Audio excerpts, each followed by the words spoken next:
Husband wants to divorce and start over, says he can't bond with our daughter. My husband, 29M, and I, 30NB, have been married for 5 years.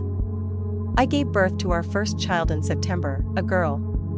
My husband was present for most of my labor, but things went very pear-shaped and I had to have an emergency C-section. The doctors told him to leave the room and wait outside. In short, he did not see our daughter be born. A week ago, he informed me that he wants to divorce and start over on his dreams of having a family.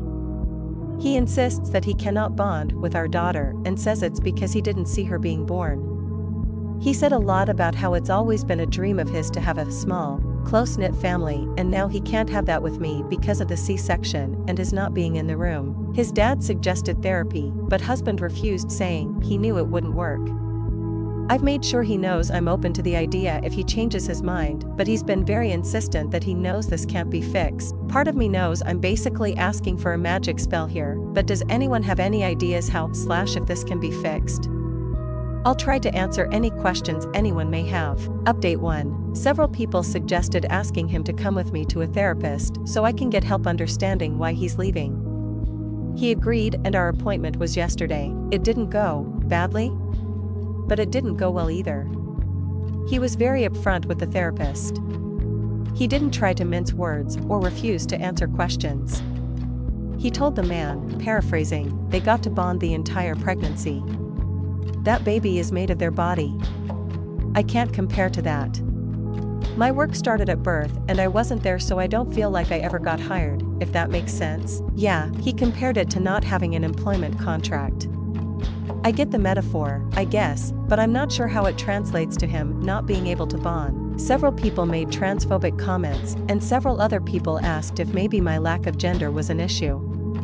I assumed no because husband had known that I'm non-binary since before we started dating, but I did bring it up while we were with the therapist. Husband insists that no, it has nothing to do with anything. He didn't care about what I am, but how I did. The therapist was very focused on trying to help me understand, and I appreciate that. No complaints with him.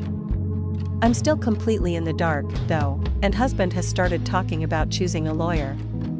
He says he wants a clean break before daughter gets too attached. Final update. This is probably going to be long, and it isn't a happy update. I have taken daughter and moved back in with my parents, who aren't very happy about the divorce, but are thrilled to have the chance to nanny my daughter. Their words, not mine. Life was in stasis for about a week after my last post until father-in-law asked us to come over for dinner. He informed me that my soon-to-be ex had asked for his help paying for a lawyer. He had agreed with the requirement that we all sit down and have one last talk about the situation. He opened with saying that he thinks that getting this over with would be best for me and daughter. My soon-to-be ex looked a little hurt at this, so he's willing to help, but he wanted to take one last shot at fixing it. The one last shot ended up being several hours of talking. Father-in-law bluntly demanded that my soon-to-be ex explain his reasoning. My soon-to-be ex repeated the can't bond thing. Father-in-law asked why. The employment contract analogy was brought up again. After much back, forth, what do you mean by this, why that? Father-in-law just said I'm not buying this. What's the real reason? My soon-to-be ex insisted till the end that what he'd been saying all along was his reasoning. He did not see daughter be born, so he can't bond. He tried, he insisted. The connection isn't there. He was supposed to connect when daughter was born. There was supposed to be a spark of connection between them, but that spark can only happen right at birth, I guess. In his mind, he can't get it now. Father-in-law asked if my soon-to-be ex thought daughter wasn't his. My soon-to-be ex insists he has no doubts he is daughter's biological father. Father-in-law asked if my soon-to-be ex was seeing someone else. Was there a woman or another pregnancy somewhere? My soon-to-be ex did not react well to this. He threw his phone down on the table and said that we were free to search it. He's not a scumbag. After that, the conversation turned to post-divorce life. My soon-to-be ex offered up that he'd been running the numbers and would volunteer 50/month alimony and 50/month in child support. He doesn't have to do either, mind, because we're divorcing and he wants to cut all ties with the kid, but he wants to be fair. $50 in alimony? Whatever, I have a job and a roof over our heads. I don't need it. $50 in child support?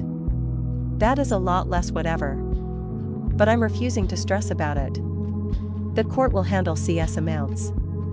I'm making myself not be angry and let them deal with it. I admit I tuned out most of the rest of father-in-law's attempt to talk sense into his son after that comment. I think that was when the coffin finally nailed itself shut.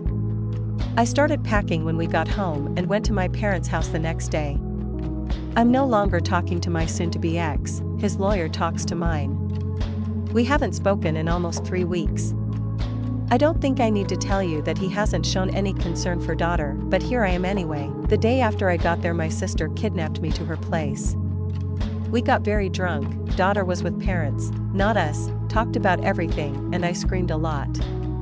I got most of it out of my system. After that we had more drinks and watched terrible horror movies. I woke up the next day with the headache from hell, but otherwise feeling better than I had in a long time. My job can't transfer me, just my luck, but I've been promised a glowing reference, and I'm cashing out what little paid leave I have left to add to my savings. Father-in-law asked after the failed conversation if I would be cutting him off. I assured him that he might not see us as much because of how far away my parents live and not knowing where I'll end up, but he's not getting rid of me or daughter that easily.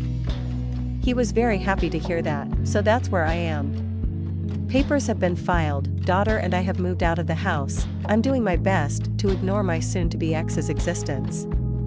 Thank you all again for listening to me cry and complain over the past couple months.